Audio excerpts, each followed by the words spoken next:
Mandibulise kuni bathandi bezemidlalo eMzantsi Afrika, ingakumbi kuni balandeli bebhola elikhulu ke laseMzantsi Afrika.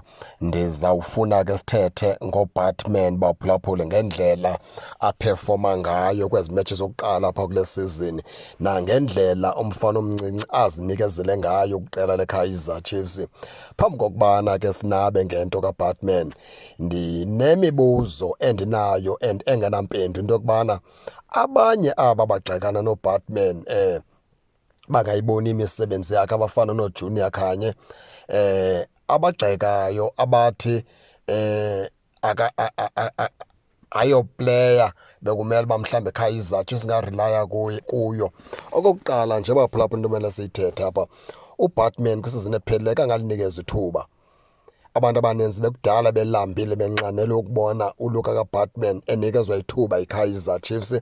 Wafika kuFernando da Cruz, wathembela kuBatman, futhi ke uyabonakala uba uthembele kuBatman, lithemba la kuBatman, uyamnikeza ithuba lokubana ke makazibonakalise. Nale nkwenkwenyana kwaBatman ayimphoxi uFernando da Cruz, iyazama ngako konke into yokubana ke izibonakalise ngaphakathi kwinkundla zokudlala abaphulaphuli.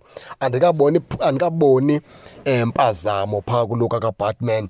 Ndisabona umfana omdala mna umcimbi esawubambile, futhi ke ndimthandazisa into yokubana umfana omdala lo mcimbi awubambe angawubi sawuphosa ngomnye wabadlali iKaizer Chiefs ezawuzuza phaa kuye. IKaizer Chiefs phaa yafumana iplayer futhi ke izawuzuza phaa kuluka kaBatman. Uyabona baphulaphuli, sibona phaa uVelebhayi, sibona uBatman, sibona uLangelihle Kaphili, sibona le nkwenkwenyana yakwaMthu Tshabalala, sibona uMfundo Vilakazi, sibona uWandile kaDuba. Masibheke sijonge aba bafananyana abasakhula abasendibabalile bancinci beqela leKaizer Chiefs, sibona ikamva leChiefs, sibona ifuture yeKaizer Chiefs phaa. Aba bafananyana aba basazawuxaka iitimu ezininzi. Yiyo laa nto abantu abafana noJunior Khanye ufumanisa ukubana banesigqurhu ngaphakathi, le nto iyabasebenza ngaphakathi, ngoba bayayibona into yokubana iKaizer Chiefs le mbiza iyiphekayo ebeke yavuthwa izawuxaka iitimu ezininzi.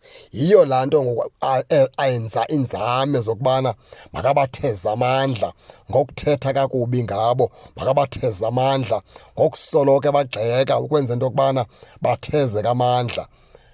Yilaa nto ke yenziwa phaa nguJunior Khanye. Asuziyibalekela laa nto ngendlela bona ababeka ngayo kwiiplayer zeKaizer Chiefs ezisakhulayo, irongo laa nto. Thina sibona uluka kaBatman ngoku ephakamise kakhulu, futhi ke usazoyibeka iKaizer Chiefs endaweni. Utshilo naye mfana omdala wathi uvuyiswe kakhulu ukora inqaku lakhe lokuqala kwiqela leKaizer Chiefs. Even uVelebhayi utshilo xa thetha wathi kwaba ngathi kukore yena xa ukora uBatman ngendlela owamvuyela ngayo, ngoba kaloku basuka kude phaa noBatman, basuka ihambo yabo bobabini inde kakhulu before bazofika phaa kwiqela leKaizer Chiefs. Le nkwenkwenyana besifuna inikeza ithuba phaa kwisizini ephelileyo, ayalinikezwa. Ngoku iyalinikezwa ithuba and ilibambe ezandla zozimbini, izinikezele le nkwenkwenyana. Andiyazi ke into yokubana ke mhlawumbi ibhola siyibona ngoluphi na uhlobo. Ndifuna ke ndiva phaa kuni ke baphulaphula into yokubana ke nina nimbona kanjani uluka kaBatman. Ingaba nithi nina hayi usayibambile phaa kwiqela leKaizer Chiefs, futhi ke umfana omdala iperformance yakhe niyayithanda? Ndizawuva kuni ke baphulaphuli. Ningakhohlwa usubscribe kule channel ukuze ningaphoswa zezemidlalo endizanothulela zona kwixa elizayo. Kakuhle babukeli.